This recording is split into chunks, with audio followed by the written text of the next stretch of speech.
மரியே வாழ்க. இன்னைக்கு இன்னொரு அன்னையை பற்றி அறிந்து கொள்ள போகிறோம். அவர் லேடி ஆஃப் கூதுலூப் அன்னையை பற்றி தெரிந்து கொள்ள போகிறோம். கூதுலூப் அன்னையும் ஒரு திருக்காட்சியின் வரலாறு தான். அது மெக்சிகோவில் காட்சி கொடுத்தாங்க. ஜியான் டியோகரன் ஒருத்தருக்கு, அதாவது ரெட் இண்டியன், அவருக்கு காட்சி கொடுத்தாங்க.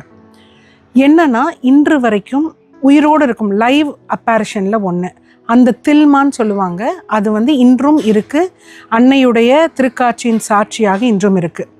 இதோட வரலாறு என்னன்னா, அந்த ஜியான் டியோகாவுக்கு அவர் ஒரு ஒரு ஏழ்மையான ரொம்ப படிப்பறிவற்று ஒருத்தர். அவருக்கு திருக்காட்சி மாதா கொடுத்து என்ன சொல்கிறாங்கன்னா, ஒரு மலையில் வின்டர் சீசன், அதாவது குளிர்காலம், அந்த இடத்துல எந்த பூக்களுமே இருக்காது.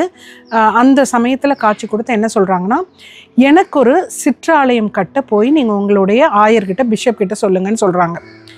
இவர் ஃபஸ்ட்டு தயங்குறாரு. நான் ரொம்ப சாதாரணமானவன், எப்படி நான் போய் சொல்ல முடியும்னு கேட்குறாரு. அதுக்கப்புறம் அவருங்க சொல்கிறாங்க, நீ போய் சொல்லுங்கிறாங்க. அப்போ இவர் போகிறாரு. போகும்போது ஆயரை சந்திக்க முடியல. ஏன்னா போய் நம்ம சாதாரணமாக சொல்லும் போது நம்ப முடியாது இல்லையா? அப்படி போனோன்னா அவர் ஆயரை சந்திக்கவே முடியல. திரும்பி வந்துடுறாரு. அடுத்த நாள் இவர் என்ன பண்ணுறாரு, இந்த அம்மா திரும்பி காட்சி கொடுத்தோன்னே பயந்துக்கிட்டு வேறு வழியில் அந்த பக்கம் போகிறாரு. அங்கேயும் மாதா நிற்கிறாங்க. அந்த அம்மா காட்சி கொடுத்துட்டு, நீ போய் சொல்லையா அப்படின்னு கேட்குறேன். அப்புறம் சொல்கிறாரு, என்னை விட்டுருங்க, எங்கள் மாமா ரொம்ப சீரியஸான நிலைமையில் இருக்கார், உடம்பு முடியாமல். நான் அவரை போய் பார்க்க வேண்டிய கடமை எனக்கு இருக்குது, நான் தான் அவரை பார்த்துக்கணும் அப்படிங்கிறாங்க. இந்த அம்மா சொல்கிறாங்க, நான் சொன்ன வேலையை நீ முதல்ல செய், அதுக்கப்புறம் ஆட்டோமேட்டிக்காக உங்கள் மாமா சரியாயிருவாங்க, உங்கள் அம்மாவோட அண்ணன் சரியாயிருவாருன்னு சொல்கிறாங்க. ஆனால் இவர் ஓகே ஓகேன்னு சொல்லிட்டு தப்பிச்சுட்டு போயிடுறாரு. அடுத்த நாள் திரும்பி வேறு வழியில் வரும்போது அந்த அம்மா திரும்பியும் வர்றாங்க. வந்துட்டு, உன் மாமாவை நான் சரிப்படுத்திட்டேன்ல, இப்போ நான் சொன்னதை நீ போய் திருப்பி ஆயர்கிட்ட சொல்லு அப்படின்னு சொல்கிறாரு. அப்போ இவர் சொல்கிறாரு, நீங்கள் சொல்லிடுறீங்கம்மா, ஆனால் நான் போய் சொன்னால் என்னை எப்படி நம்புவாங்க, என்னால் அவரை சந்திக்க கூட முடியலையே அப்படின்னு சொல்கிறாரு. அவர் தான் இந்த ஜியான் டியோகா. அப்போது அந்த அம்மா சொல்கிறாங்க, சரி, நான் ஒரு அடையாளத்தை கொடுத்தா நீ போய் நம்பி சொல்லுவியா அப்படின்னு. கண்டிப்பாக நீங்கள் ஏதாவது அப்படி செய்யுங்க, நான் செய்கிறேன் அப்படிங்கிறாங்க. உடனே அந்த அம்மா என்ன பண்ணுறாங்க, பாரு, அந்த பக்கம் நிறைய ரோஜாக்கள் இருக்குது. அதாவது மெக்சிகோ நாட்டில் விளையாதது, ஸ்பெயினில் மட்டும் கிடைக்கக்கூடிய சில அரிய வகையான காஸ்டிலா ரோஸ்ன்னு சொல்லுவாங்க, நிறைய அங்கே இருக்குது. அவர் அதை பறிச்சுட்டு அவருடைய ஆடை, அந்த ஆடை எப்படின்னா கள்ளி செடியால் செய்யப்பட்ட கதர் ஆடை. அதில் இருக்கிற அந்த சாயமானது நேச்சுரலாக, அதாவது இப்போ நம்ம ஆர்டிஃபிஷியலாக டையிங் எல்லாம் பண்ணுறோம்ல, அந்த மாதிரி இல்லாமல் கள்ளி இதில் செய்யப்பட்ட ஒரு கலர் ஆடையை அவர் அணிஞ்சிருக்காரு. அது ஒரு முக்காடு மாதிரி இருக்குது. அதில் இந்த ரோஜா இதுகள், அந்த காஸ்டிலா ரோசஸ் அங்கே கிடச்சதையெல்லாம், பூத்திருக்கிறதெல்லாம் பறித்து இப்படி போட்டுட்டு இப்படி பிடிச்சிக்கிட்டு இந்த அம்மா சொல்கிற மாதிரி அந்த ஆயரை போய் பார்க்குறாரு. அப்போ ஆயரை 2 தடவை ஏற்கனவே வந்தோன்னா ஆயர் உள்ள பார்த்துட்டு, என்ன நீ அடையாளம் சொல்கிற அப்படி சொல்லும் போது இவர் சொல்கிறாரு, அந்த அம்மா உங்ககிட்ட இந்த ரோஜா பூக்களை காமிச்சா நீங்கள் புரிஞ்சுக்குவீங்கன்னு சொன்னாங்கன்னு சொல்லிட்டு இந்த ஆடை அப்படியே சொல்லி விரிக்கிறாரு. விரிக்கும் போது அந்த ரோஜாக்கள் கொட்டுது. அதே சமயம் அவருடைய ஆடையில், அதாவது தில்மான்னு சொல்கிறோம், அதில் அந்த கூதுலூப் அன்னை அப்படியே எப்படி அவருக்கு காட்சி கொடுத்தார்களோ அந்த பச்சை கலர் முக்காடிட்ட மேல் ஆடையோட உள்ளுக்குள்ளே மெரூன் கலர், அதாவது கருகிய ரெட், கருத்த சிவந்த நிறத்தில் உள்ளது அந்த நட்சத்திரங்கள், அதோடு அப்படியே எப்படி அவர் காட்சி கொடுத்தாங்களோ அவர் அந்த ஆடையில் இருக்கிறாங்க. அந்த ரோஜாப்பூ கொட்டுது. அப்போ அந்த பிஷப் அவர் முட்டி போட்டு சொல்கிறாரு, இந்த அன்னை சொல்கிற மாதிரி நமக்கு ஒரு ஆலயம் கட்டலான்னு சொல்லிட்டு ஆலயம் கட்டுறாங்க.